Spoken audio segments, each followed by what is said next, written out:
Welcome back to Chapter 13. We've defined all of those ways to express concentration, and there are others, okay? We're not doing them all, but we've given you a good overview of different ways to talk about concentration specifically or quantitatively. And so now we're going to go in and we're going to do some calculations. All right, so what we're going to do is we're going to use the information that we now know, and we're going to apply that to using those concepts in specific calculations. Now, I tell you, when you work these problems, if you will take inventory before you start, it is going to save you a lot of grief, okay? So, what volume in milliliters of a soft drink that is 10.5% sucrose by mass contains 78.5 grams of sucrose, and the density of the solution is 1.04 grams per milliliter. Now, we can use straight up dimensional analysis to do this. What is important is that we write down what we are given. Okay, so what we're given is we're given 78.5 grams of sucrose. I'm just going to write SUC. And it is the drink itself is 10.5% sucrose.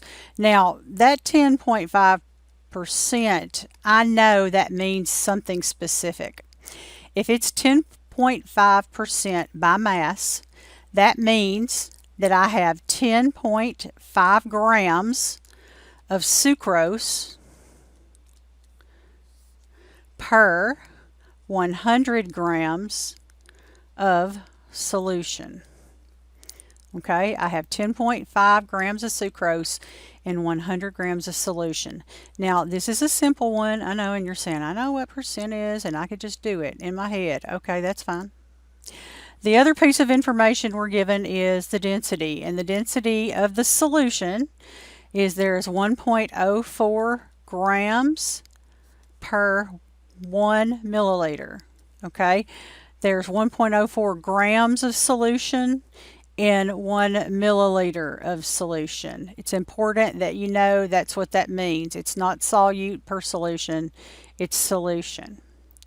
Now, I need to solve this. I want to know how many milliliters of the soft drink that is 10.5% sucrose by mass would have 78.6 grams of sucrose. All right, so what I can hold in my hand in this percent I can't hold in my hand, but I can hold grams in my hand. So 78.5 grams of sucrose. And then, do I have anything else over there in my inventory that has grams of sucrose in it?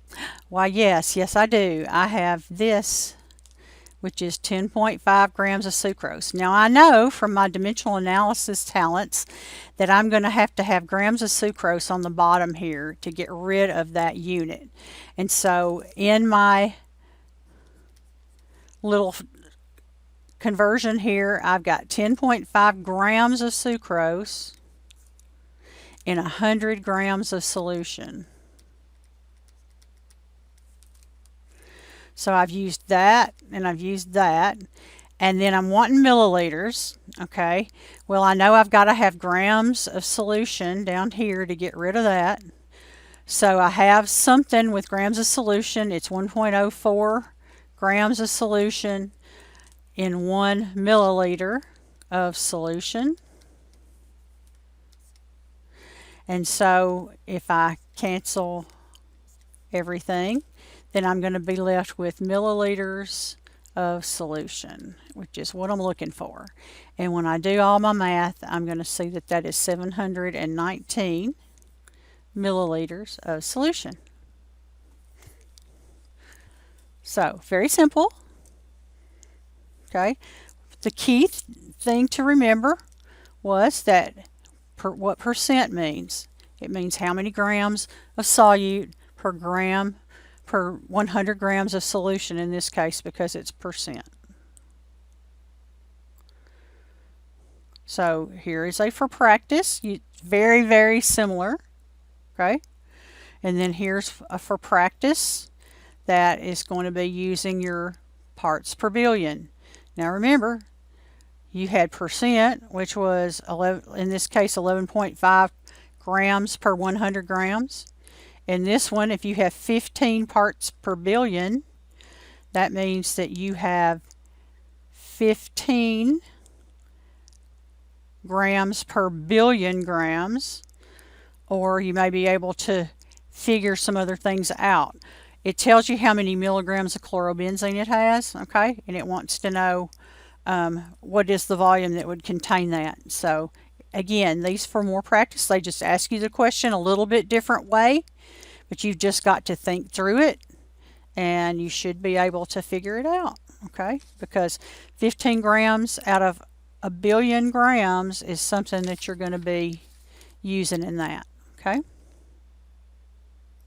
So when you are converting from one thing to another, you're going to write the concentration as a ratio. You're going to separate the numerator and denominator into the solute and the solution, convert the solute part into the required unit, convert the solution part into the required unit through dimensional analysis, and then use the definitions to calculate the new concentration units. What the heck is she saying? Okay. If we are going to convert molarity from percent by mass, okay, what I'm going to have to do is I'm going to have to kind of break those things apart a little bit and see what I have, okay. All right, now remember, I'm going to take inventory because I know that that's going to help me. So I'm going to have, up here, I have, and all right, so first I'm going to think about this. I've got molarity going on and I've got percent by mass going on. What do I know about that? I know molarity is moles of solute per liter of solution, and I know that percent is grams per 100 grams, right? Or grams per gram times 100, whatever.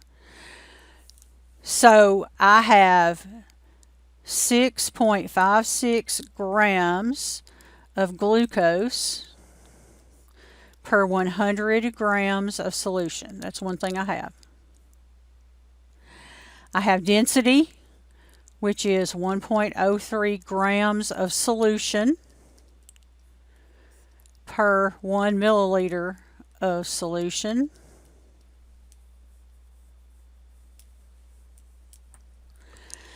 And if I'm going to have moles, okay, then I'm going to have to know something about glucose. What is it? I'm going to have to know the molar mass of glucose, because if I'm going from grams of stuff to moles of stuff, I'm going to have that to work with.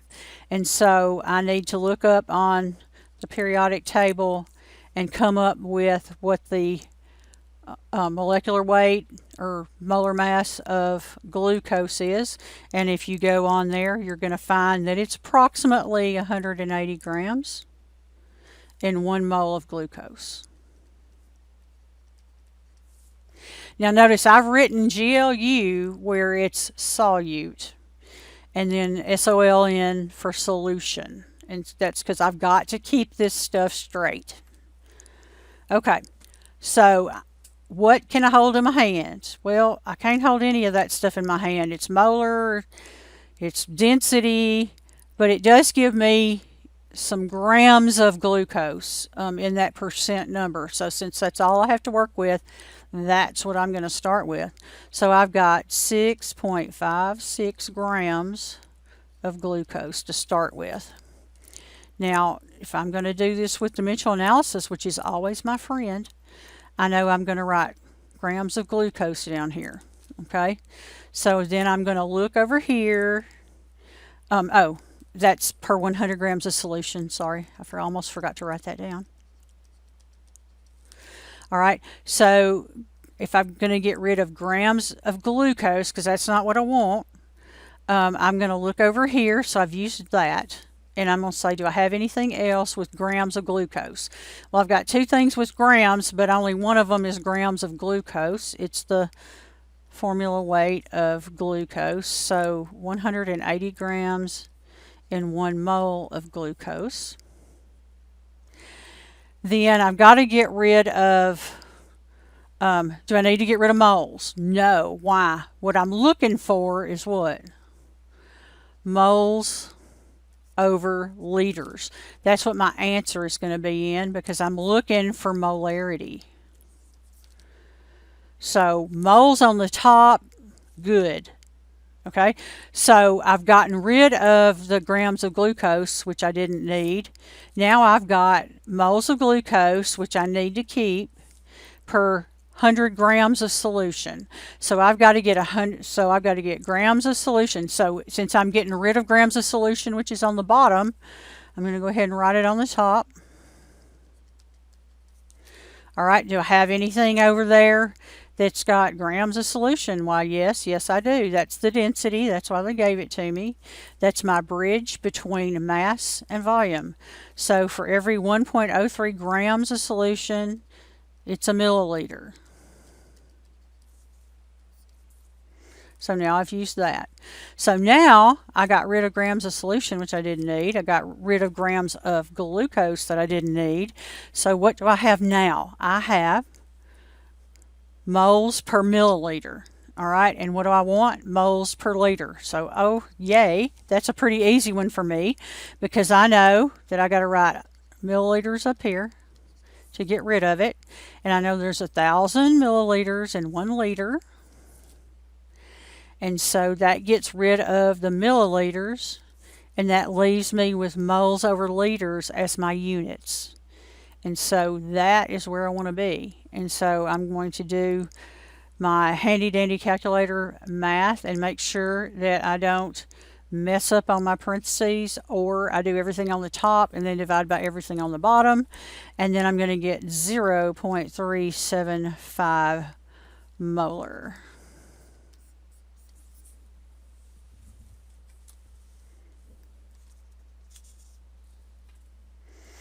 Pretty cool, huh?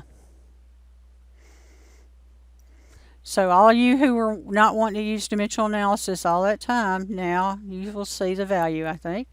All right, so here's one almost exactly the same way for you to practice converting percent by mass to moles. And then notice on this one, it wants you to convert it to molality, which is moles of glucose per kilogram of water, right?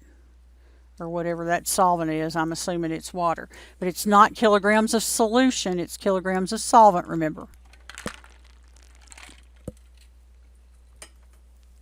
All right. Okay, so we have now been able to convert from percent by mass, which is grams per 100 grams, to molarity, moles per liter. And then you're going to try converting moles per kilogram of solvent on your own there with that last problem.